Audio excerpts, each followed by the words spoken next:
Wynter Tai chats Chowga Southern Praying Mantis with Sifu Adam Hansen. Let's go.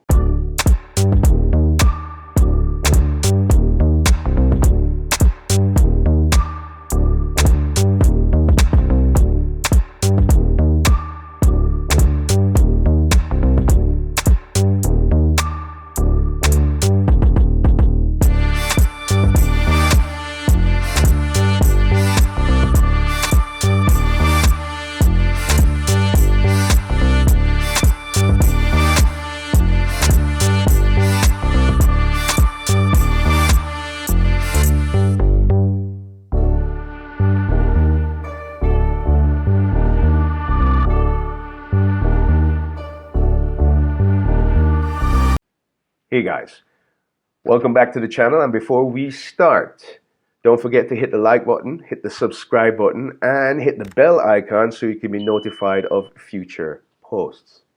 So for this chat, we reach all the way across the globe to speak with a dedicated practitioner and educator of the Chowga Southern Praying Mantis system.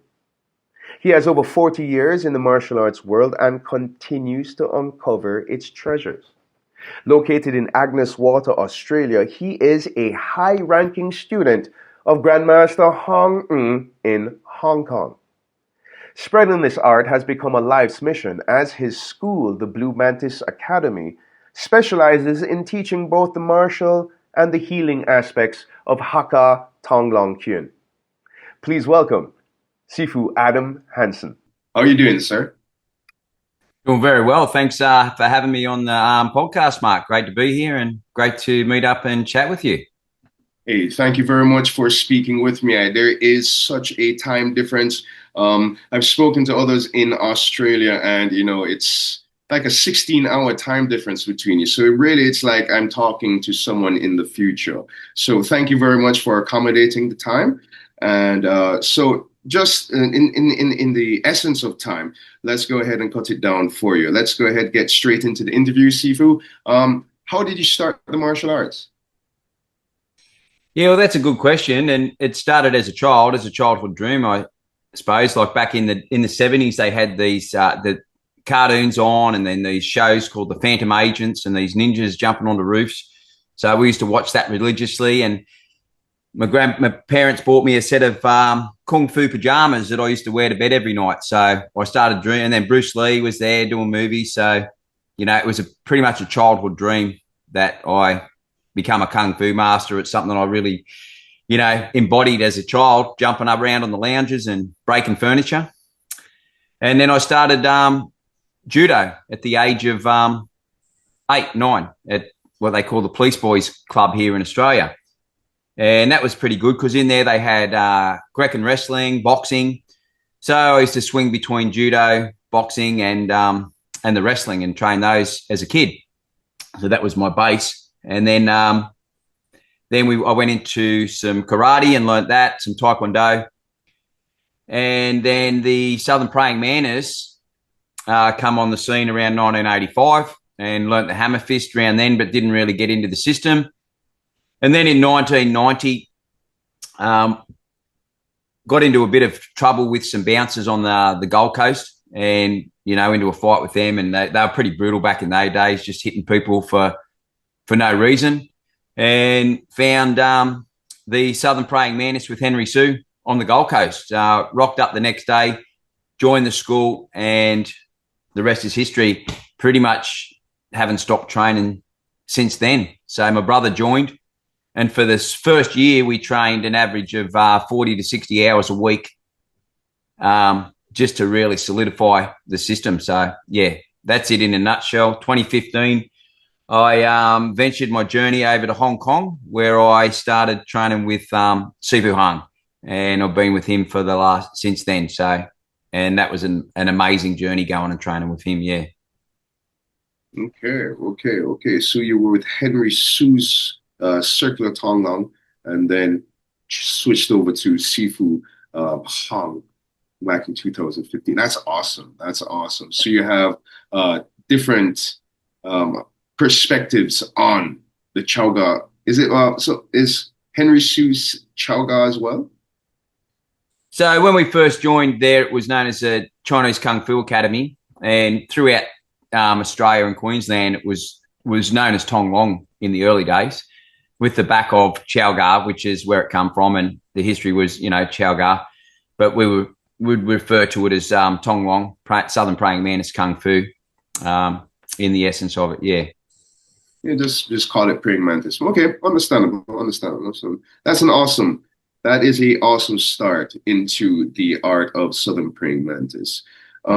So with that extensive experience that accumulated over 40 years of experience within the art, I do believe that you are very qualified for me to ask this question, sir. What is Chow Gar, Southern praying mantis? Yeah, so Chow Gar, Chow Anin, he's the originator of the style, and Gar is style. So then, Chow Gar is, Chow Anun's family style, basically, of Southern Praying Mantis Kung Fu. And Tong Long, Chow Gar Tong Long is the praying mantis. And that was a little boy that, there's many different stories, but in a nutshell, a sick little boy whose father sent him to Southern Shaolin Temple to heal. Got picked on in there by some of the other junior monks, and come across, would go out, meditating in the bush, come across a praying mantis fighting a bird, and it defeated the bird. Studied the style, studied the praying mantis movements, and ended up defeating a bully. This is all in a nutshell. Pretty, it can vary the stories, but then the abbot took him under his wing, and generated all the Shaolin knowledge, and then Southern Praying Mantis was born out of southern China. So yeah, that's where it come from, and then it was passed on to Wong Fuk into Lao Soi. So Master Lao Soi had many other styles under his belt, and the story goes that he was performing and would always put an open challenge out to anyone in the crowd. And Master Wong Fuk took that challenge and defeated him very quickly. And Lao Soi dropped the knee and became Wong Fuk's disciple. And he shifted and bought the Chow Gar, Southern Praying Mantis Kung Fu, from the Hakka village into Hong Kong, so he was the one that brought it over into Kowloon, and then developed the schools there, and that's where he taught all his students. And then Grandmaster Yip Soi, who's passed now, he became one of his top students. And again, I could be corrected, but as far as my knowledge and understanding goes, that Grandmaster Yip Soi was one of the first non-Hakka people to learn Chow Gar, Southern Praying Mantis. It was quite frowned upon to step outside of the direct line of the family, and yeah, he was that. And yeah, so he was, I think at the end, he lived with Grandmaster Lao Soi and was passed on the knowledge and the gatekeeper of Southern Praying Mantis, and then he set up his own formidable presence throughout the 40s, 50s, 60s, 70s and 80s in Chow Gar, and put a big stamp on it. And so, yeah, the majority of the Chow Gar around the world today stems from his teachings. And yeah, very powerful man. And that's now the gatekeeper of that is his son, which is Grandmaster Ep.15. And then in Australia, the head of Australia for Chow Gar is Sifu Paul Brennan. And Sifu Paul Brennan has a very amazing story, how he travelled back in and learned under Grandmaster and stuff like that. And so, yeah, there's some very powerful representation. And me, myself, I went back and trained under Sifu Hang because that seemed to resonate with me and my style and how my journey wanted to progress forward. So, yeah. Oh, and Master Hang was a student of Grandmaster Ip Sui. That's correct. In the early 70s, he started training with Grandmaster at around the age of 15, I think. I'm pretty sure Sifu Hang started training with him. Yeah. Okay. And he ended up in Venezuela and lived over in Venezuela and took the style over there for many years. And then the exact year I'm not 100% sure, he moved back to Hong Kong. And in Mongkok, there was a school there there was a federation that was set up by a lot of the senior Chow Gar students, and they wanted a Sifu to run that school, and that was given to Sifu Hang, and sanctioned by Grandmaster Yip Soi at the time, and so he became the main teacher at the Mongkok school. I think it was around 1985, 86 that occurred. Yeah. Okay. And, Awesome. yeah. Awesome. There's a little question that I'm going to call it off the cuff because it just literally came to mind, Sifu Adam. And I do apologize just to put you on the spot right here about this question. But okay, I remember I've spoken to a practitioner of Chuga as well. Right. So there's a question I have, right? The practitioner of Chuga who I spoke with, Sifu Manny Rodriguez and his son Josh, right? Their Chuga comes from Grandmaster Sammy Wong. Now, their Chuga is a different lineage from the Chuga that's say over in England, and I do believe I remember reading that the Chuga was it Lao Sui who had both Chuga and Chowga branches? Yeah, it's a real controversial point, this one. So, and again, correct. I'm not saying this as that it's a definite, but from my understanding, and I haven't met any of those gentlemen. I've watched them on YouTube and through things, and and I love the way they move. Their style is awesome. I do have one friend that trains Juk Lam in a different lineage in Hong Kong, and that's Robert Chen. And so, speaking with different people, what I have been told is that Chugar Chowgar, the actual pronunciation of the name, it's actually the sound. So in the Hakka village, they don't pronounce it as Chowgar anyway. It's pronounced as Chugar. So it's when you come into Cantonese and the octaves of Cantonese, it says Chowgar.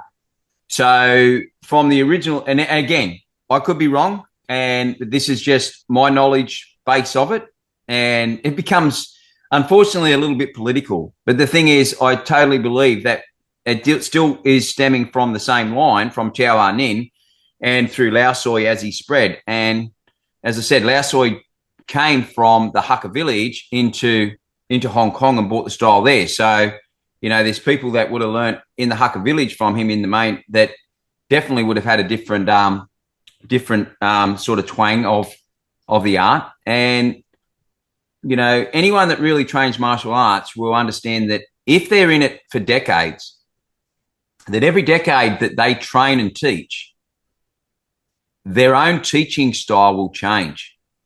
And now, as Sifu Hang says, why do you keep searching for all these gems when you have diamonds in your pocket?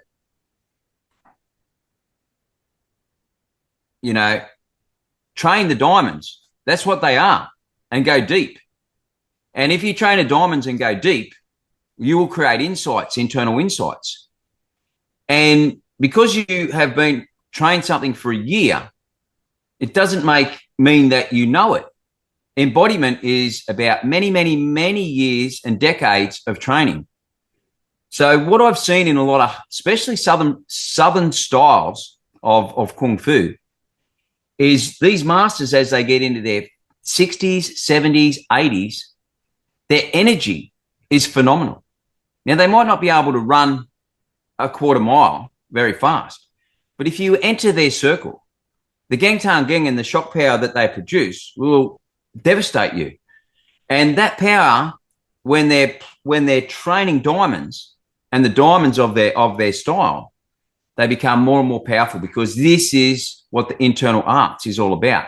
It's developing that internal power, not only the physical, but the mental, emotional, spiritual, all right, And beyond that is the etherical, which is not even talked about anymore as we tap into the element of metal and the element of ether, which is in the quantum realm. And that's a whole nother conversation we go into another day, is actually when we step beyond our third eye and we step into the quantum realm, we start to download many, many, many old masters into our style, because there is no time and space in that area. So yeah, it is beautiful. So I think I've diverted a little bit there, but that's train the diamonds, train hard, and you don't have to diversify and keep looking for all this other stuff. There is truth to what you say right there. I believe that's what the term is. Sangong, is it? My teacher, Sifu Richard Chin in Pat May, he has told me that, of course, his grandmaster in Juklam was Lam Sang. And he has told me that Lam Sang used to, he was heavily into Sangong as well, not just the martial aspect, right? So the spiritual, the ethereal aspects as well. So he said he even witnessed Lam Sang do transcendental meditation, like as if he was traveling somewhere else mentally, spiritually. So I do believe it. I have heard of it, right? And I would like to experience. I have never experienced it firsthand, but I would very much like to see it myself. So I do believe that it is real. That's awesome. So along with that, I do have to ask, how does Jauga really differ from other branches of Southern praying mantis, like the Juklam or the Chuga, or even the Seong? Yeah, overall, differentiating between them and that, I'm not sure. The way I was trained in my system, and one of the biggest differentiations between like the Southern praying mantis and all other haka arts and other styles of martial art, is I was taught that we were one of the most upright fighting systems in the world. Very high stance, very triangular based, and how the connection works in the ground. And as the Southern Chinese were short, not short-statured people, they needed to fight tall and high and be able to draw that earth energy up through their body and through their ma, and develop a stance that could accommodate that. Because going into a really low horse stance against a taller opponent wasn't very practical, so they needed to be able to move sharp, quick on their feet. So one of the things in this art and the dynamics of the footwork, we don't do really much kicking above the knee and the waist. It's all low, very low and very dynamic, but there's a lot of foot trapping in the ma work. And we develop the ankle, knee, and the joint mobility to become very supple and very adaptable to wrap the legs up and maintain a high stance at the same time, and connecting the rest of the body so that it's the whole inertia, the say, moves off the foot. So when you see the mantis moves, like the upper body, that's not moving from the head, that's moving from their base, from the actual foot into the qua, into the dantian, in through the body, and then that expression of say is the whole body. So if you weigh 60 kilo, then you connect the earth energy, then your say and inertia becomes that of the earth. That is awesome. Now, this is a whole body connection. Of course, you need that looking in order for you to get the explosive energy, like the shock power you're talking about, the tonging or so on. That's awesome. That is absolutely awesome. And I could. That was the best answer. The way how you answered that. You just said, I don't know how anybody else is, but I know how I train. So this is how I train. So thank you very much for that honest answer there, Sifu Adam. So the last part of that question. So is the Jauga system effective for self-defense? It can be very effective for self-defense, but it's like anything. It's only as effective as the person that trains it. So you can train, it comes back to, do you resonate with your Sifu or teacher? And, are you able to dedicate the time that's required to develop the skills to look after yourself. So there's massive, again, controversy in the world today with the UFC and competition fighting. Oh, that doesn't work in the ring and that's not pressure tested and all this stuff. Now, at the end of the day, how many times in the street are you going to get attacked by a professional fighter? Like, that's the big question. That's the big question. Now, I'll go back, and this story is pretty interesting because I had this student come to me in the 90s, and he was big. He was 150 kilo. He was a bodyguard, and he would take people out, and he was a pretty heavy dude. And he come in and he started to test me. And I remember using an only open hand, pox out. I hit him in the head because he moved on me, and his whole body just shook from head to toe like this, and he just fell. He come back to me a week later, and he said, "I have to quit my job." I said, "What are you talking about?" He said, "Well, if I come up against that in my job, I'm dead." I said, "Yeah, but you're not going to come up against that in your job because people like me and these guys that train high-level martial arts aren't thieves and thugs getting around the streets, robbing people, raping women, and doing that stuff. So it's not going to happen." And this is the reality of it. We only need to defend ourselves on a defensive matter against the average person. Very rarely are we, and if they're on drugs, we need to be trained in that they're in a heightened state. So we need to be able to, assimilate that heightened state and where they're at. And one thing that, Sifu Henry Sue said to me back in the day, people used to ask him all the time, "How fast are you?" He says, "Just a little bit faster than you." I don't have to be fast. All I have to do is beat your rhythm and timing.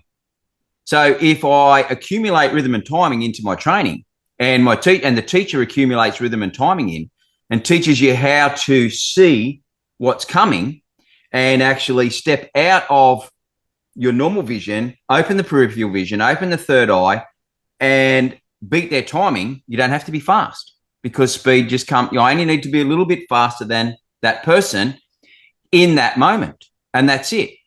Now, the defensive matter of it is it's not that I'm going to hit you and belt you up and leave you in a pool of blood. The ultimate defense is to get home safely. I've got to get home to my wife and my children. So the number one rule on the street is to get home safely. And that's it. So how do I do that? Well, if that means running, you run. If you don't have to hit someone, they could have a knife, they could have a gun. So the golden rule is, on the street, stay on your feet, get home safely. And that's the golden rule. On the street, stay on your feet, get home safely. Outside of that, it doesn't really matter. If I have to pick up a rubbish bin lid, if I have to pick up a lump of wood, whatever I've got to do, train your weapons, train that stuff, train to be diversified that your peripheral vision goes out to see anything that can accommodate you to get home safely. And that's the ideal self-defense, in my opinion. Mm-hmm. Yes, I like that point, right? Get home safely. That's the end point. That is the end goal. Yes, I do like it. I do like it. I do. That's another masterful answer right there, Sifu Adam.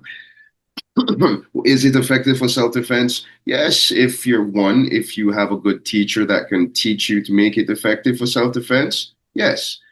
Also, most importantly, it depends on you. Depends on how you train it. If you take in the training good enough, right? If you make it second nature, if you make it, muscle memory.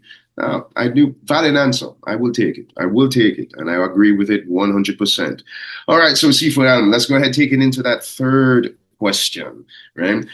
This is very much getting into your psyche, getting more cerebral now. So what do you believe, in your opinion, is the hardest part of developing Kung Fu? The hardest part of developing it is commitment to self.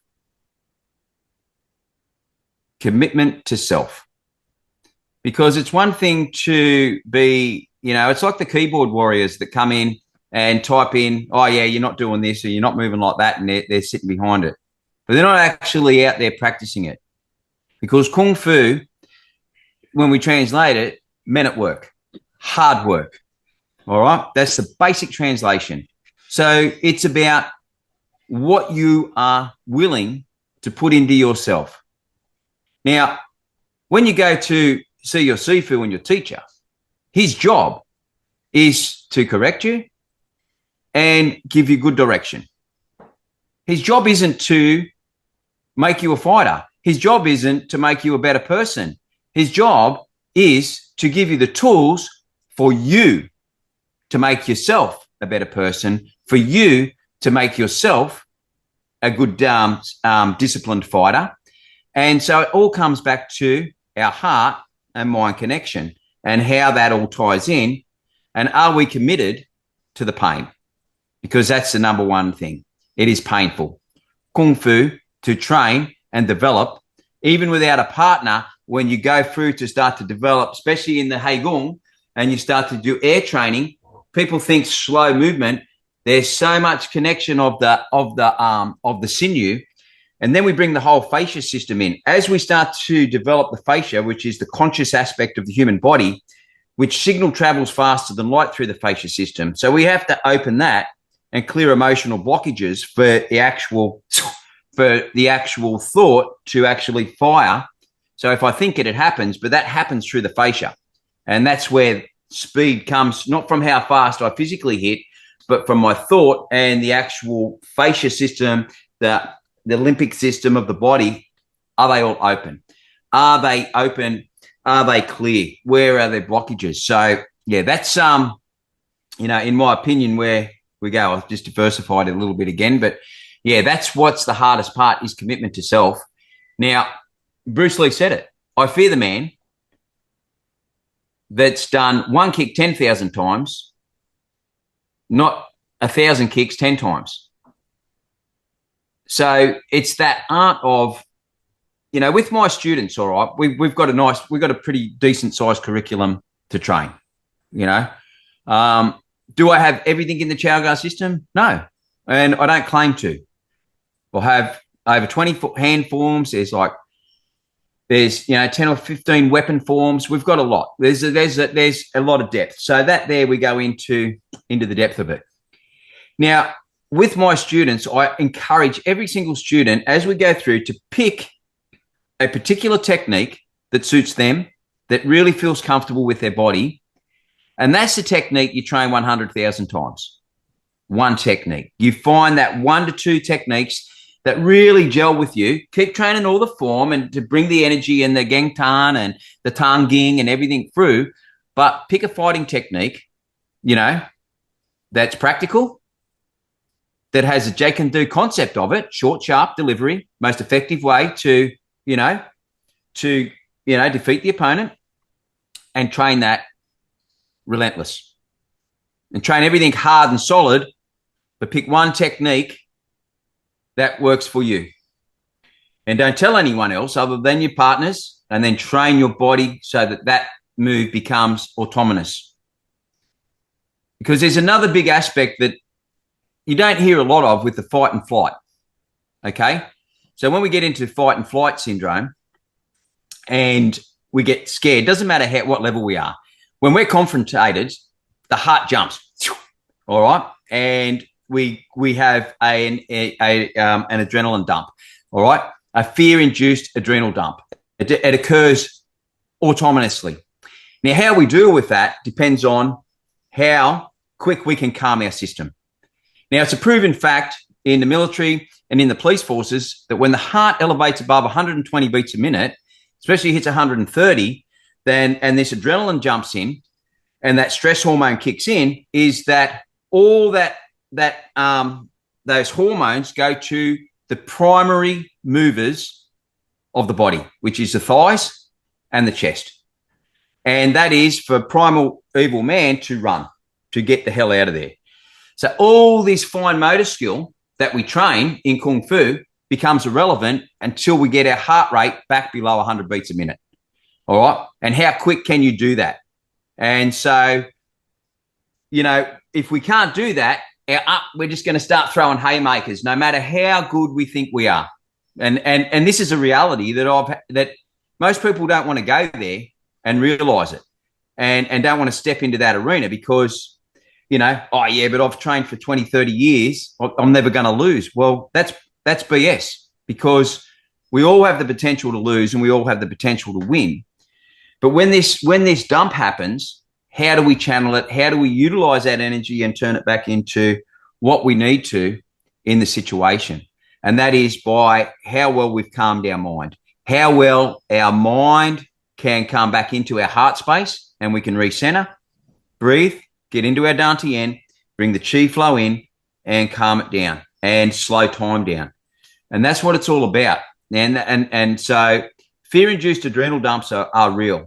And so if you train one technique all the time and then your conscious intention, which we drive into our subconscious intention, is this becomes our primary mover in a fear-induced adrenal dump. This is a diamond of me. This is my training over years and years of training. So I train one technique over and over again with the intention that becomes my go-to in the event of a fear-induced adrenal dump. And the way to deal with that adrenaline dump is the only way to deal with it is really through the commitment to self, the commitment to yourself to say, look, I'm going to overcome that. I'm going to calm myself down. I'm going to center myself so I can get over that. That's a very true thing. It's a very true thing that you're saying. I'll tell you why, because it just brings this to mind. So my teacher, Master Stephen Hua, classical Tai Chi Wu style, he showed me a video one time of his teacher's son, his grandmaster's son, sorry, his teacher's son, who was forget his name, Wu something, right? And he showed me a video. This is back in the 1950s, right? So it was back then it was billed as styles versus styles. So it was Wu style Tai Chi versus White Crane Kung Fu, right? This fight must have happened like 50s in Macau. Right. But, black and white footage, of course. But when you see these guys fighting in the ring, it doesn't look like White Crane versus Tai Chi. It looks like two guys just throwing a bunch of haymakers. Right? They look like guys who had no experience fighting.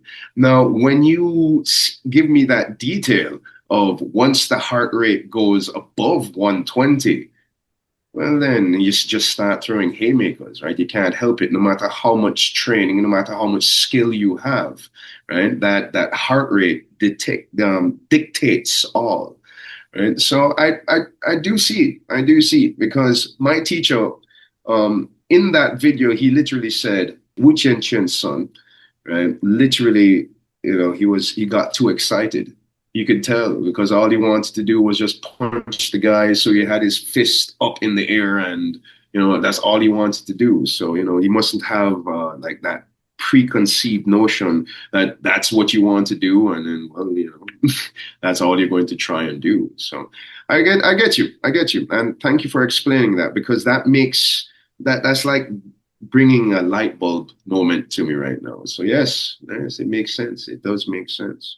So, to answer that question, what is the hardest part of developing Kung Fu? And it is commitment to oneself. Great answer. Yeah. Great answer. So, Sifu Adam, let's go ahead and move along. Next question. We're talking about life impact here, right? So, how has martial arts training influenced your life outside of the Mogun? Yeah, that's a great question. And, getting into Kung Fu and martial arts as a young man, growing up, a lot of anger inside, coming from a split family, divorced family and lots of things. And without going into those details, there was a lot of anger inside. So how do you channel that? How do you get that out? Martial arts schools are a great way to actually start that journey.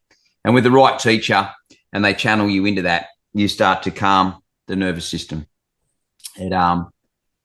you know, one of the biggest things that scared me more than anything in the world, you know, is even in my early days of Kung Fu, and unfortunately there's a lot of schools that still do this.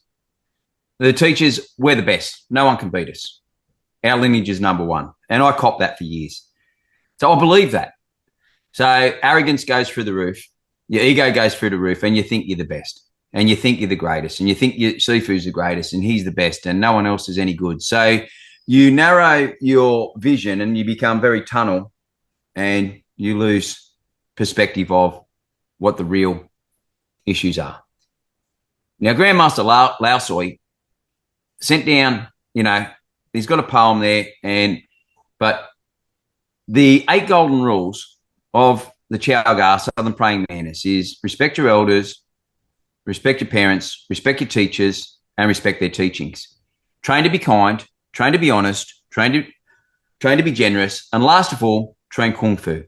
Because if you don't hold these other 7 virtues, your Kung Fu, all right, becomes useless. You become a bully.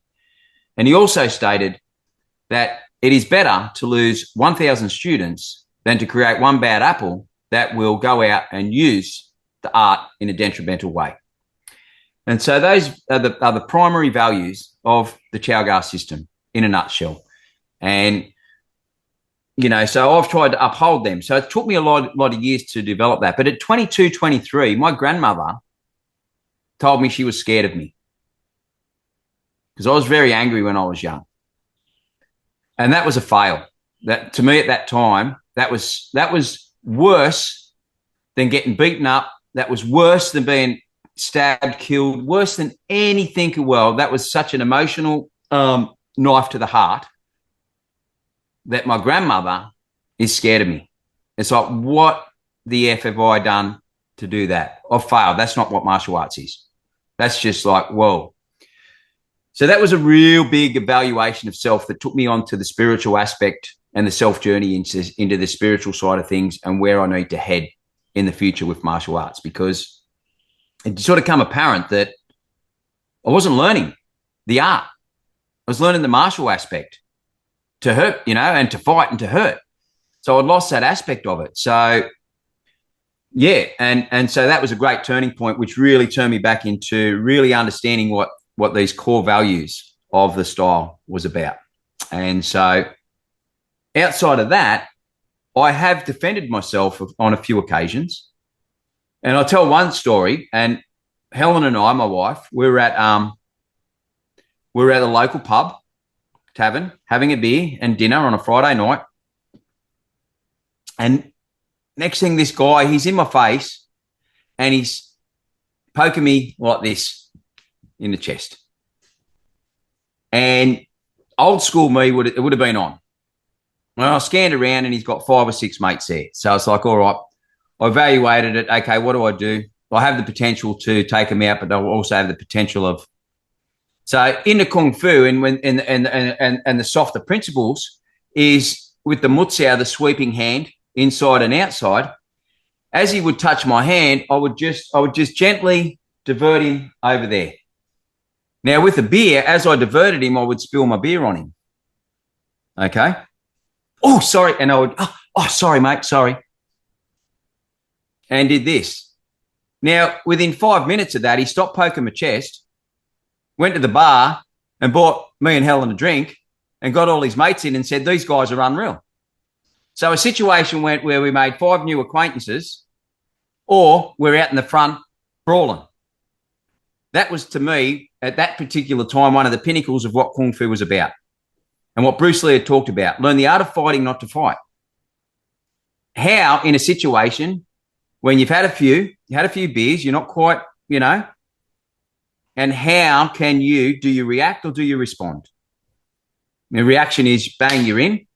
The response is, you know, you just divert. They don't even know what you're doing.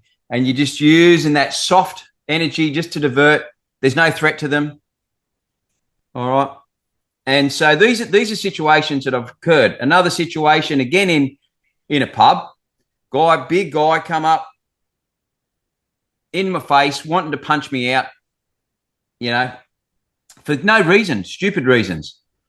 So I slipped in close and really softly, and I put my hand on his kidney. And I'm going to give you another gem here. When you train your energy in a soft energy, if you put your hand, if you can get into a situation and you can get your hand onto a person's kidney, kidney holds fear, liver holds anger. So you can actually absorb and drain that fear and that out of their system and energetically draw that out. And at the same time, my hand was positioned here, just in a little position like that, but non-threatening. And my head was positioned here underneath his jaw. And my hand was on his kidney. And so all of a sudden he calmed down. He actually calmed and quietened because the yin energy went in and pulled that fear out, calmed the situation and made him feel safe. And it's weird, but these are two big situations, all right, which could have gone pretty bad, would have ended up in blood. I could have got hurt. They could have got hurt. I'm not going to say, I could have beat them. Who knows? It never went that way. I didn't have to go that way because the skill allowed me to respond and diffuse the situation very quickly. No one got hurt. Nothing was nasty. And, so when I walked outside later on as I was leaving, he come up to me like a dog with his tail between his legs. And he said, I was just told who you were. And I deeply apologize for that situation. And I'm honored that you didn't hit me. That is a very good story, Sifu Adam. Thank you very much for sharing. And also, it sounds like you have taken your the martial side is one aspect, and you saw the negative that it could be once you're the negative sides that come out through life when you're just focusing on the martial aspect and the damage that can cause. So literally that was a springboard into, okay, I need to not cause this damage and I need to actually do the opposite. I need to heal. I need to make everything better. I need to make life better for me and everyone around me. I understand that, and I do, and I do commend you for that. Thank you very much for that explanation there. So we're going to get even more cerebral, if that's even possible, right? So, if you could teach the new generation of martial artists only one thing, it could be a technique or it could be a philosophy, what would it be? The art of consequential thinking. So when we bring the word up consequences to most people, they think of it in a negative aspect. All right, they think of it in a negative aspect. There's only bad consequences. There's not good consequences. So consequential thinking. Now, I taught my son this from the day he was born. And it's made a big difference. At 23, he's an entrepreneur and his life choices, every choice he makes, he thinks, what are the consequences? Which way is it going to go? So it becomes a life choice. It's like they're your choices no matter how old we are. All right. And if you want to murder someone, you can. I'm not going to tell you not to. But with that choice comes consequences. If you choose that path, be responsible and take the consequences. It doesn't matter which. Now, if I choose to help someone and they choose to reward me, well, that's a consequence from help. With no expectation, there's no expectation for anything, but consequential thinking is about the choices that you make. How does it impact you? How does it impact your family? And how does it impact everyone around you that's in your field?